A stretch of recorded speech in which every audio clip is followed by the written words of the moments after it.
os operadores, tá? Então, o que a gente vai utilizar dentro das fórmulas, quando eu estou falando, por exemplo, A1 é o conteúdo da célula A1, e esse E aqui, ele significa que eu vou fazer uma junção, tá? Então, unindo palavras, esse é o resultado dessa fórmula. Ele pega o conteúdo disso aqui, junta com esse aqui, porque eu estou usando esse conector aqui de E, tá? Então, são várias os caracteres que vocês vão usar para compor as fórmulas, tá? Depende do que vocês querem fazer. Aritmético, de texto. Tem isso aqui também, pessoal, é importante. Por exemplo, ele vai comparar. Tem problema. Isso. Tá? Ele vai comparar esse aqui com esse. E ele vai dar um valor lógico. Então, ou vai ser verdadeiro ou vai ser falso. Tá? Então, por exemplo, A1, 10 é maior do que 2, então ele traz o valor disso aí. Então, isso é muito importante se vocês quiserem usar o Excel, por exemplo, para elaborar uma planilha de notas dos alunos de vocês.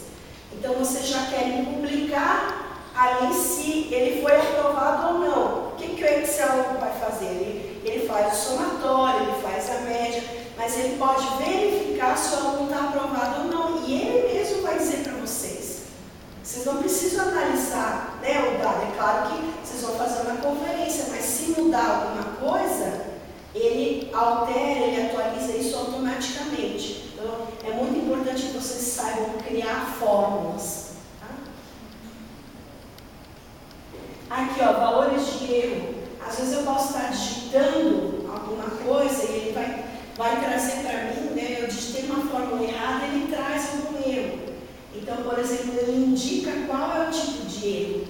Por exemplo, uma divisão por zero. Não existe divisão por zero, tá? Então, ele vai trazer esse tipo de erro para vocês. Então, é bom isso aqui, vocês consultarem, vai aparecer para esse olha, eu já sei o que eu estou fazendo de errado, tá? Os gráficos. Excel oferece 15 tipos de gráficos, né? 9 bidimensionais e 6 tipos tridimensionais. É o estilo da figura que vai aparecer para vocês ali. Mas ele é importantíssimo, o pessoal da geografia aí. Imagina como é que você vai representar, né, alguma coisa, representatividade um gráfico de pizza, por exemplo, que representa as fatias do bolo em percentual, né? Então, o Excel que eu indico. Você imagina antes de ter o Excel, como é que a gente fazia isso na escola? Tipo, usar um compasso, né? Usar o transferidor, todos aqueles equipamentos aí para conseguir e pintar aquilo já traz tudo prontinho para vocês, né? É só saber fazer a seleção correta para poder gerar esses gráficos.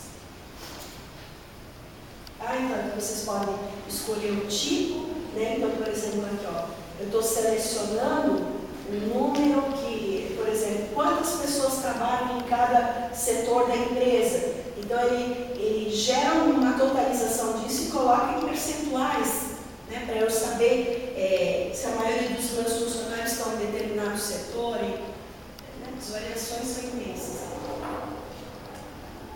Né, como eu falei, vocês podem editar essa parte aqui, pode colocar título no gráfico, pode pedir para apresentar o percentual aqui. Tá? Tudo está explicado. Ó, então eu tenho um título, eu tenho uma legenda, tudo isso tem um passo a passo. Tá vendo como é que ficou o gráfico? Então, se o somatório disso aqui é 10, 4 representa quanto? 40%. Então, ele está indicando com essa cor aqui, e eu posso modificar a cor, eu posso modificar a letra, o tamanho, eu posso ampliar isso aqui. Tudo isso é possível fazer com Excel. Tá? Como eu falei aqui, uma das cores. Né? E aqui eu tenho, então, algumas funções. Então, por exemplo, eu quero trabalhar com matemática financeira. Ele vai trazer uma relação aqui. Então, por exemplo, eu uso essa função seria uma fórmula para indicar qual é o valor máximo dentro de um intervalo. Tá? Posso fazer arredondamento, várias coisas prontas já.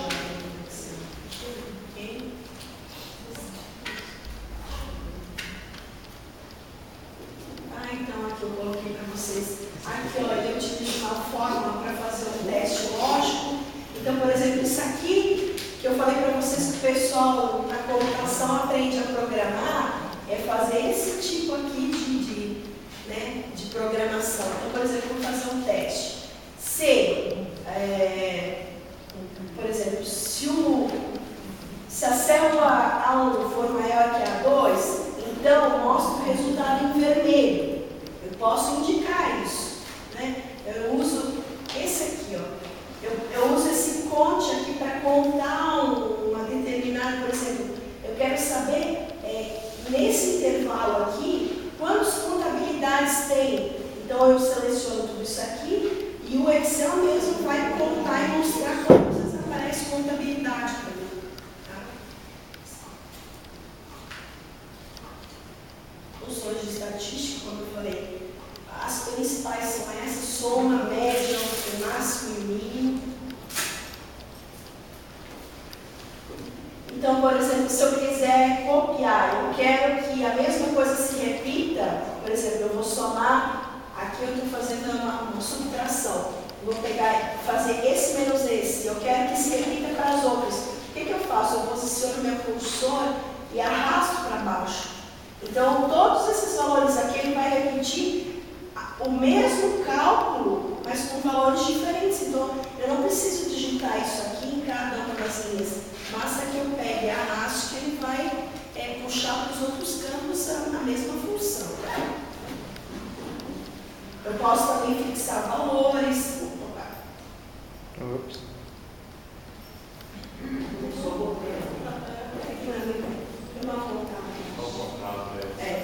Bom.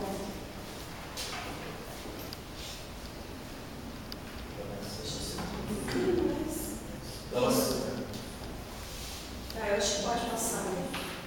Talvez na hora de ler no PowerPoint. Formatação condicional, que eu falei para vocês que, por exemplo, eu verifico na condição e eu posso mudar a formatação, o meu resultado, tá? Isso aí também está no passo a passo lá no postinho. PowerPoint. Vai estar chegando, né? Tá? Então, PowerPoint aqui eu acho que todo mundo já está craque, todo mundo já teve que fazer a apresentação, né? Agora, o PowerPoint é muito gostoso trabalhar com ele, porque aí a gente pode exercitar nossa criatividade, né? A gente fica feliz com os resultados disso aí, né? Apresentação é poder divulgar nosso trabalho. Então, essa página principal, né? Do PowerPoint. Então, o que eu tenho? Eu tenho 3 tipos, né? Na verdade, eu tenho os objetos, que seria tudo que eu ensino aqui dentro dessa página. Eu tenho os slides, que eu tenho 1 slide, 2 slides, 3 slides, é como se fossem os folhetos. Não sei se o pessoal lembra que ainda, antigamente, a gente tinha aqueles slidezinhos que colocavam dentro do projetor, né? E ficavam mudando. Então, isso aqui é a mesma coisa, né? Aquela transição dos slides, tá? E a apresentação, que é o conjunto de todos os slides que são compostos pelos objetos. Então, a barra de menu e a de ferramentas é muito parecida com a maioria das coisas que tem no Word e no Excel tem aqui também. Aqui o layout do slide, eu posso escolher um slide que só tem um título centralizado, outro que eu tenho um título na parte superior e de repente eu quero incluir uma figura aqui, outro que eu tenho um título e eu quero colocar vários itens, né, aqui de texto. Vocês podem olhar como vocês querem apresentar ali, como eu quero que fique configurado esse slide, né? Por exemplo, eu quero que ele fique no formato retrato ou paisagem. Aqui eu tenho a forma de visualização, por exemplo, em que modo que está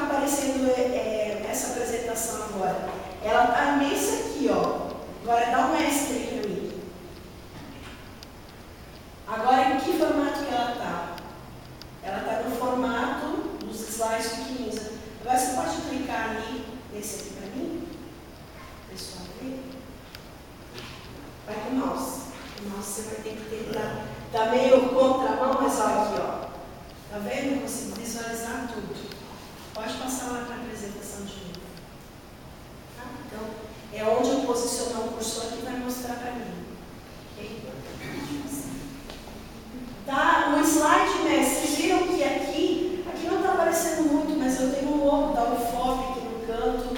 Tá? Então, imagina se eu tivesse que inserir essa figura nos meus 79 slides aqui, como eu faria. Então, esse slide mestre é muito importante quando você quer manter uma configuração, no fundo, igual para todos os slides.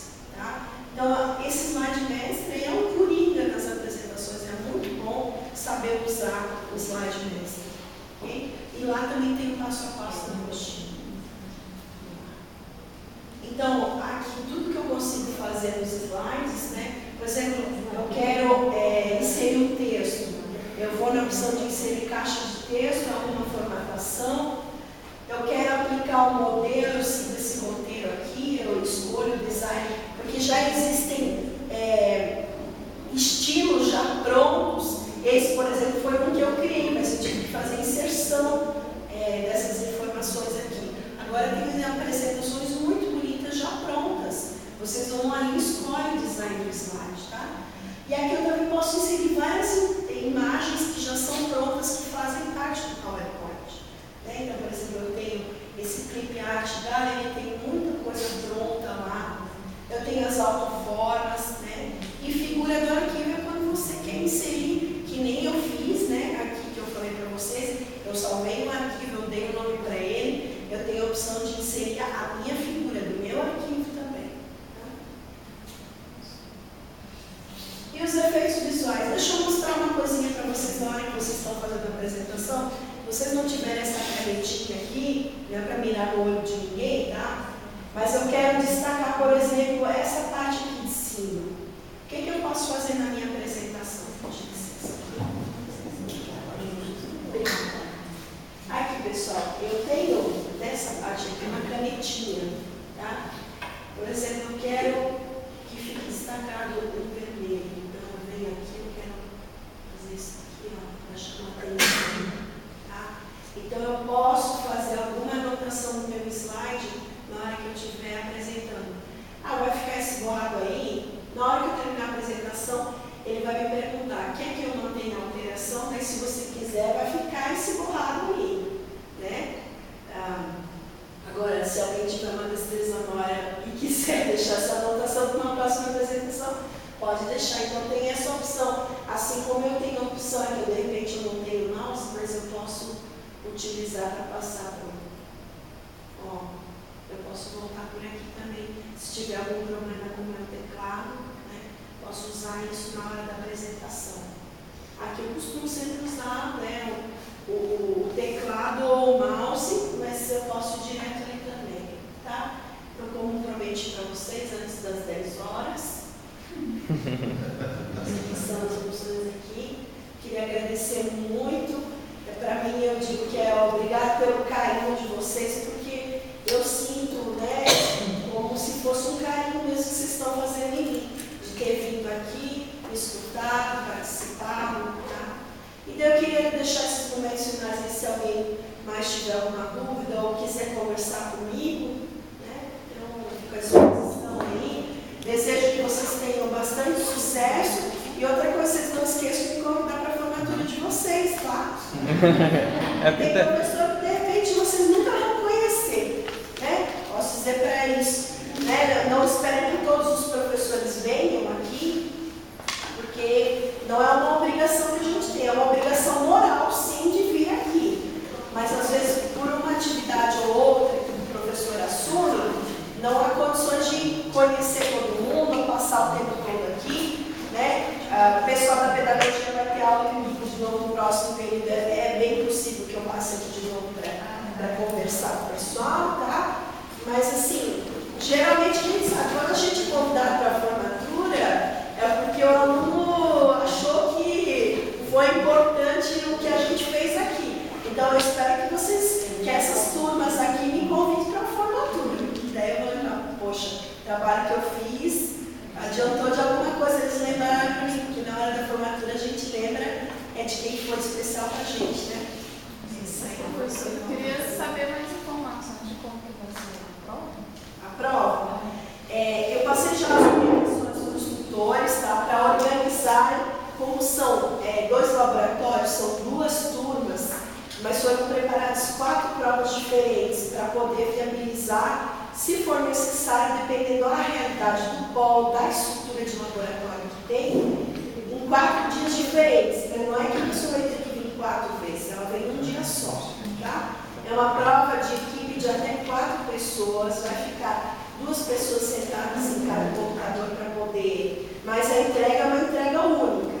Então vocês vão salvar o trabalho de vocês, vão ter que provavelmente compactar para caber mais de um arquivo, caso caia uma questão do Excel no PowerPoint ou do Word, né, para que o trabalho fique todo junto ali. Vão salvar no computador para a segurança. Os tutores, ao final da prova, vão fazer uma cópia num CD ou DVD que vai para correção lá no SEAD. Tá? Além disso, uma pontuaçãozinha na prova vai ser para vocês mandarem pela plataforma Moodle, né? Porque é para isso que vocês estão aprendendo esses conteúdos aqui, para saber enviar as tarefas. Tá? Agora, se acontecer algum problema, por exemplo, do Moodle no dia da prova, a gente vai verificar e fazer a avaliação pelo que vocês entregaram, né? Então, por exemplo, assim, não deu tempo para eu mandar pelo Moodle. O Moodle estava funcionando, mas não deu. Vai ser descontada parte do Moodle, mas a prova que vocês salvaram no computador vai ser avaliada, tá? Vocês não vão tirar 0 se não mandar pelo Moodle. A mesma coisa, se houver algum problema do Moodle, né, a avaliação é pelo trabalho que vai no CD. Tá? Mas a gente acha que vai funcionar tudo certinho e está planejando essa atividade para não ter problema para ninguém. Tá? Então, assim, cada polo vai organizar o dia de aplicação da prova. Não pode ser feito no dia da prova escrita, porque não há como gerenciar essas atividades ao mesmo tempo. A gente precisa que haja disponibilidade do tutor no laboratório para apoiar vocês, caso dê problema em computador, remanejar para outro, tá? Para que a atividade dê certo. Então, assim, se vocês quiserem marcar com os tutores, claro, mediante a viabilidade de todo mundo fazer, num sábado antes da prova escrita das outras disciplinas, vocês podem fazer, mas tem que ver a viabilidade, né? Ou se vai precisar ser na sexta-noite, ou se realmente vai ter que ser naquela semana de seminário, tá? Por isso já tem essa data, excetuando o curso de geografia, que na realidade a informação de que são organizadas visitas a campo, então tem um calendário um pouco diferenciado, mas eu digo que para o conteúdo dessa disciplina tem que ser organizada a prova de forma que dê para todo mundo fazer, tá? Então, assim, quando a gente pensa em alguma atividade, a gente não pensa no caso de um aluno, a gente tem que pensar todos os alunos, para que seja possível para todo mundo, né? E a gente vai se adequando conforme a gente consegue, tá? Então, se houver algum problema, vocês têm que realmente procurar o polo, procurar o tutor, para a gente ver o que consegue, né? Casos de falta da atividade, que eu digo que é uma atividade avaliativa, porque é obrigatório 6 pontos de atividade presencial, tá? Mas quem já fez tudo já tem média 6, não quer vir, quer se contentar só com 6, passou na disciplina, tá? Isso. Não vou prejudicar ninguém. Mas dia 28 agora vai ser qual? Essa sobre... Não, vai marcar para a semana do dia 17 ao dia 20 de setembro. Porque no dia 21 tem prova escrita. Né? Essa agora dia 27. Mas não, vai ser qual? não, de outra disciplina. Isso. Aí a gente não pode fazer? Pessoal, vocês vão fazer da outra informação, pode marcar no mesmo horário, no mesmo dia. Bom, em conversa mais cedo com a coordenadora do polo, ficou a princípio decidido que a prova será aplicada em 2 dias. Vamos lá. Para a pedagogia, tá? Será aplicada em 2 dias. Então, metade da turma virá um dia, a outra metade no outro dia. Eu já posso adiantar a geografia também, para facilitar, para ter opção de escolha. Às vezes um dia é melhor para alguns, outro dia é melhor para outros. Então, é dessa forma. 2 para o computador, e é isso aí. Só falta decidir ainda qual vai ser o dia mais viável para todos, né? A gente vai pensar de uma maneira que seja interessante para todos, beneficie. Eu já posso dizer, questão dos alunos de fora, tem que dar prioridade na sexta-feira, porque para vir é mais mas o que eu fácil. digo que é assim, ó, como tem um calendário para apresentação de seminário, na verdade, o que a gente fez na nossa disciplina foi o contrário, né? Vocês fizeram o seminário em dia de prova, né? E foi trocado, mas no caso da disciplina. Então, assim, não existe nada rígido, nada fechado, tudo é um acordo feito e cada polo é diferente, tá, pessoal? Então, eu estou passando nos polos, conversando com os alunos, passando a informação para os tutores, porque eu não posso dizer que o critério do polo de Barão de Cocais é igual lá de São Paulo, porque cada um tem atividades específicas, tá? Cada um se organiza de uma forma que a gente tenta passar uma orientação geral, tá? Então, vocês vão manter contato com os tutores, eles vão marcar o dia da prova, tudo certinho, o horário, a divisão, tá? O que vocês têm que se preocupar é só com formação de equipe, porque no dia vai ser muito corrido, não vai ter tempo para vocês ficar escolhendo, vou falar com fulano ou ciclano. Você já tem que vir mais ou menos sabendo o que vocês vão fazer, tá? Porque vocês vão ter que fazer uma divisão de trabalhos aí também. E o que eu digo que é positivo numa prova em grupo é porque, assim, se um não sabe fazer uma questão, passa para o outro que sabe, né? E junta isso tudo no final. Tem alguma dúvida, pergunta para o colega, né? O que vocês têm só se certificar que a nota vai ser do grupo, então todo mundo tem a mesma nota. Deu algum problema para todo mundo. Tá? Acertou tudo, é todo mundo que ganha 10. 10 eu digo, eu sei 100%, né? Mas parte dos 40%